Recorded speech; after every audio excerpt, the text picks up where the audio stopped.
2018 জম্মু হামলার মাস্টারমাইন্ড পাকিস্তানের বুকে আননোন গানম্যানের গুলিতে সফলভাবে হুরিফায় পাক ব্রিগেডিয়ার। সাম্প্রতিক সময়ে পাকিস্তানে একের পর এক চাঞ্চল্যকর ঘটনা ঘটে চলেছে, পাশাপাশি বেড়েছে সন্ত্রাসবাদী হামলার ঘটনাও। এমতো অবস্থায় এবার প্রকাশ্যে দিবালোকে আননোন গানম্যানের গুলিতে সফলভাবে হুরিফাই হয়েছে পাকিস্তানের সেনাবাহিনীর অবসরপ্রাপ্ত ব্রিগেডিয়ার আমির হামজা। এইদিকে আবার এই ঘটনায় গুরুতর আহত হয়েছে তার স্ত্রী ও কন্যা সন্তানও। এই প্রসঙ্গে প্রাপ্য তথ্য অনুযায়ী জানা গিয়েছে, পাকিস্তানের অন্তর্গত পাঞ্জাবের ঝিলম এলাকার লীলা ইন্টারচেঞ্জ এলাকায় এই চাঞ্চল্যকর ঘটনাটি ঘটে গেছে।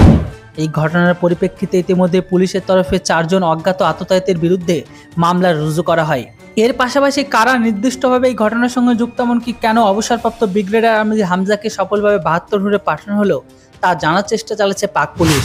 তবে এই প্রসঙ্গে আমি আপনাদের বলে দিই, আমির হামজা হলেন সেই ভাগড়া ব্যক্তি যিনি 2018 সালে জম্মু কাশ্মীরের সুনজওয়ান সেনা শিবিরে হামলার অন্যতম প্রধান ষড়যন্ত্রকারী বা মাস্টার মাইন্ড ছিল।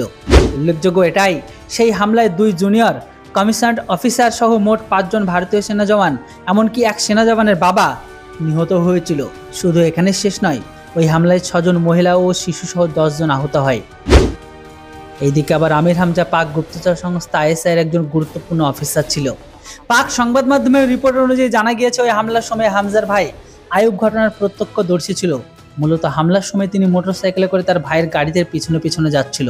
এইদিকে তিনি অভিযোগকারী হলেও বর্তমানে আয়ুব ও পুলিশের স্ক্যানারে রয়েছে।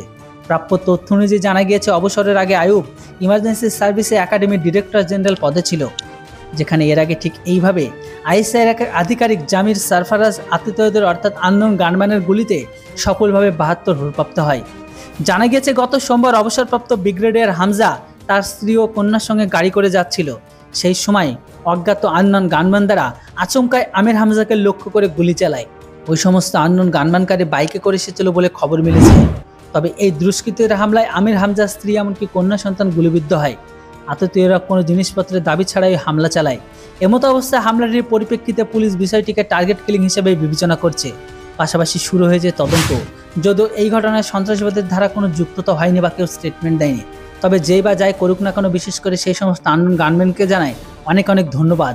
বন্ধুরা, এই সমস্ত ভাগড়াগুলো তারাই যারা ভারতে একসময় বড় বড় কর্মকাণ্ডের সঙ্গে যুক্ত ছিল।